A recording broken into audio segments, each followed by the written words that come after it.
جیسے ابھی جس طرح یہ اس الہام کا ذکر ہوا ہے تو اس میں ایک بڑی خاص قابل ذکر بات یہ ہے کہ دونوں انبیاء یعنی حضرت عیسیٰ علیہ السلام بھی اور حضرت مرزا غلام احمد صاحب قادیانی علیہ السلام دونوں کی وفات پر آپ کے دشمنوں نے ہمیشہ اعتراض کیا ہے. جس حضرت عیسیٰ علیہ السلام کی وفات ان کو دینے کا ہیلا ہی جو صلیب کا کیا جا رہا تھا وہ اسی لیے کیا جا رہا تھا کہ انہیں ذلت کی موت دی جائے نعوذ باللہ.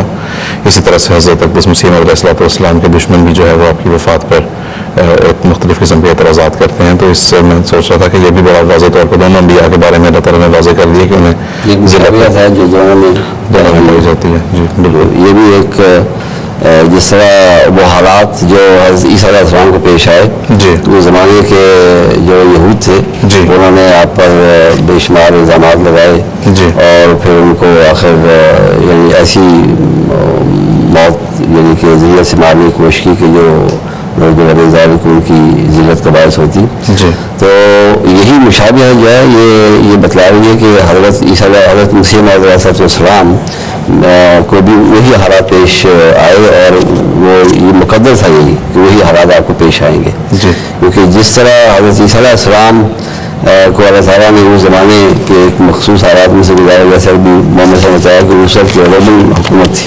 جی ایک غیر ملکی حکومت جو تھی وہ آپ کے قابل ہو چکی ہوئی تھی. جی بالکل. حضرت مسیح علیہ السلام کے زمانے سے بھی ذرا پہلے ایک غیر ملکی حکومت آ کر تو یہاں پر قابض ہو چکی ہوئی تھی. جی اور جس طرح اس وقت ایک قانون کی حکومت جیسی وہ قائم موجودی تھی ورنہ تو یہودی پیدا نہیں پکڑ کے مار دیتے. جی تو یہاں بھی ایک قانون کی حکومت اللہ تعالیٰ نے قائم کر دی ہوئی تھی ورنہ مسلمان اور علماء جو تھے وہ پہلے بھی حضرت مسیح علیہ السلام کو مار دیتے. جی بالکل. تو یہ ایک قسم کی حفاظت جس طرح عیسیٰ علیہ السلام کو ایک حفاظت بھارت اس وقت ایک مہیا کی گئی ایک قانون کی حکومت مہیا کی گئی. جی بالکل. اسی طرح حضرت مسیح علیہ السلام کو بھی ایک قانون کی حکومت اس سے مہیا کی گئی تاکہ آپ کو وہ پروٹیکشن دے اور وہ پیغام جو اللہ تعالیٰ نے اس زمانے میں ایک جمالی سلسلے کے ذریعے سے پہنچانا تھا یعنی کہ محبت اور پیار اور نرمی کے ذریعے سے جی اس کے لیے اللہ تعالیٰ نے وہ ماحول پہلے سے پیدا کر چھوڑا تھا کہ عدل انصاف کی حکومت تھی اور انہوں نے گو مسلمان علماء نے اپنی پوری کوشش کی لیکن حکومت نے پورا انصاف کیا اور کبھی بھی کوئی ایسی یعنی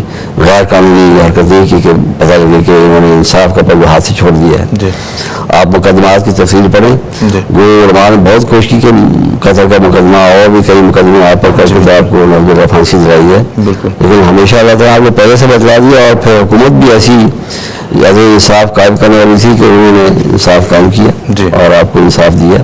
اور بغیر ناظرین کو انہوں نے حضرت مسیح علیہ السلام کی یہ دعائیں جو حاصل کی ہوئی ہیں جی کہ انہوں نے انصاف کیا اور حضرت مسیح علیہ السلام کی مسلم مقدمات جو تھے اس میں عدل کو ہاتھ سے نہیں چھوڑا.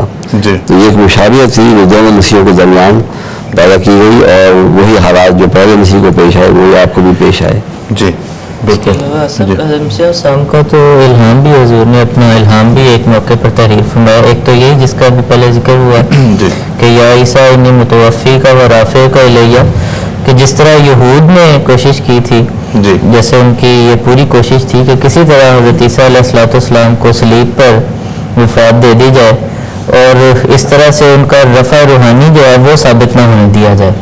تو خدا تعالیٰ نے حضرت عیسیٰ علیہ السلام کو وعدہ دیا تھا کہ تبھی وفات دوں گا اور تیرا رفع بھی کروں گا. جی اسی طرح مسیح السلام کو بھی یہی الہام ہوا کہ تبھی وفات دوں گا قتل نہیں کرنے دوں گا کسی کو اور رفع روحانی بھی ہوگا. جی اسی طرح مسیح السلام نے اپنا ایک یہ الہام بھی تحریر فرمایا کہ میں تجھے ہر قسم کے امراض خبیثہ سے بچاؤں گا. جی بالکل. یعنی کسی قسم کا بھی کوئی ایسا خبیث مرض جو کہ جیسے جنون ہے یا پاگل پن ہے یا کوئی اس قسم کے تمام امراض خبیثہ سے میں خود تجھے بچاؤں گا اور تیری حفاظت کروں گا. جی تو لہٰذا یہ الہام بھی حضرت اقدس مسیح موعود علیہ السلام کی زندگی میں اس کا تو دیکھیں کہ زندگی میں بھی اور اس کے بعد جو آپ کی وفات پر جب اعتراض کیا گیا جو بڑے بعض لوگ بڑے شرمناک الفاظ میں اعتراضات کرتے ہیں جن کا نام ایک شریفانہ مجلس میں ذکر بھی اچھا نہیں لگتا.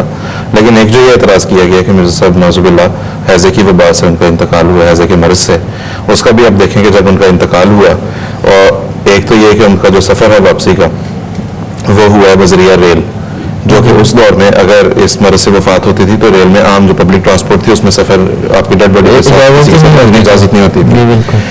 پھر دوسری بات یہ کہ اس شک کو ہمیشہ کے لیے رفع کرنے کے لیے، دور کرنے کے لیے جو ہے اللہ تعالیٰ نے یہ انتظام بھی فرمایا کہ اس وقت جو معالجین تھے انہوں نے جب ہسپتال سے وہ لیا ہے میڈیکل سرٹیفکیٹ، تو اس نے بھی بڑے واضح طور پہ اس بات کا ذکر تھا کہ آپ کی وفات جو ہے وہ حیض سے نہیں ہوئی اور آپ اپنی طبعی موت جو ہے وہ آئی تھی اور اس طرح سے آپ کا وصال ہوا۔ ڈاکٹر صاحب کسی سرٹیفکیٹ دیا، بالکل بالکل یہ لوگ دکھنے والا نہیں ہوتے کہ کسی سے رشوت دے گے تو خانقاہ کے سرٹیفکیٹ بنا دیں، جو اصولی لوگ تھے، جی، جو اصول پر چلتے چلے آ رہے تھے۔ جی بالکل ایسا ہی ہے۔